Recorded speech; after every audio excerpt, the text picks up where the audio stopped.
सबसे पहला मरहला था और ये सबसे आसान मरहला था। ऑपोजिशन मुत्तहिद थी, आपके पास नंबर्स भी पूरे थे और कोई वजह नहीं थी कि आप लोग नाकाम होते, मगर आप लोग नाकाम हो गए। तो इस पहले मरहले में आप नाकाम हो गए, आप हुकूमत को डरा रहे हैं, तो हुकूमत क्यों डरे आपसे? नहीं, हुकूमत को हम डरा नहीं रहे। हम डराते वराते किसी को भी नहीं हैं। हम तो ये कह रहे हैं कि 2018 का इलेक्शन रिग्ड था। हम नहीं कह रहे, सारी दुनिया कह रही है, सारी सियासी जमातें कह रही हैं, मीडिया भी कह रहा है, उसका बहुत बड़ा हिस्सा कुछ कह रहा है, कुछ नहीं कह रहा। तो हम तो ये चाहते हैं कि उसको रेक्टिफाई करें। जो जेन्युइनली जीते हैं उन्हें ही हुकूमत करने का हक है। और चूँकि जेन्युइन गवर्नमेंट नहीं है, सिलेक्टेड है, इसलिए आप देख लें कि पिछले 1 साल में अवाम का क्या हाल हुआ है। हम ये चाहते हैं कि अवाम का हाल बेहतर होगा तो उसके कुछ फंडामेंटल्स ठीक करने पड़ेंगे, जिसमें एक 2018 के इलेक्शन का रिज़ल्ट है।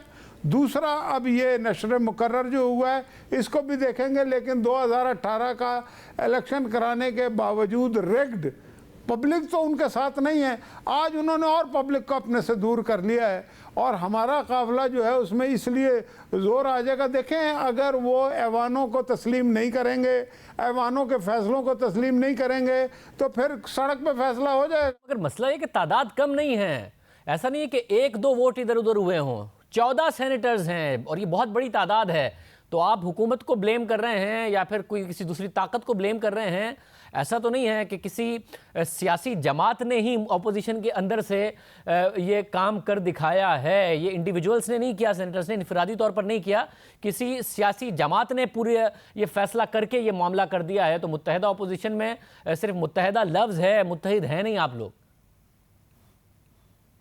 देखें जी, ये किया तो देखें, मेरे पास चूँकि अभी थोड़ी देर पहले ये सब कुछ हुआ है, मेरे पास इन्वेस्टिगेशन नहीं, मैं कच्ची बात नहीं करता, लेकिन मैं शुबे का इजहार कर सकता हूँ कि ये किया उन्होंने ही है जिन्होंने 2018 का इलेक्शन रिग करवाया था।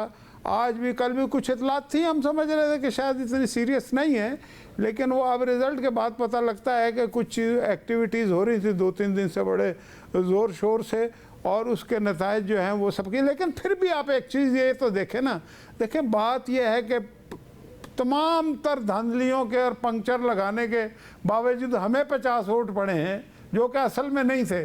जिनके खिलाफ पड़े हैं उन्हें तो फिर भी मतलब के 32 ही पड़े हैं ना। तो कैसे वो जीत, वो या तो वो 50 से ज़्यादा वोट लेते, फिर हम कहते हैं जी चलो उन्हें वोट ज़्यादा पड़े। लीव पे हमें 64 पड़ रहे हैं, उन्हें 32 पड़ रहे हैं। जब वो राय शुमारी हो रही है उसमें हमें 50 पड़ रहे हैं, इन्हें 50 भी नहीं पड़ रहे।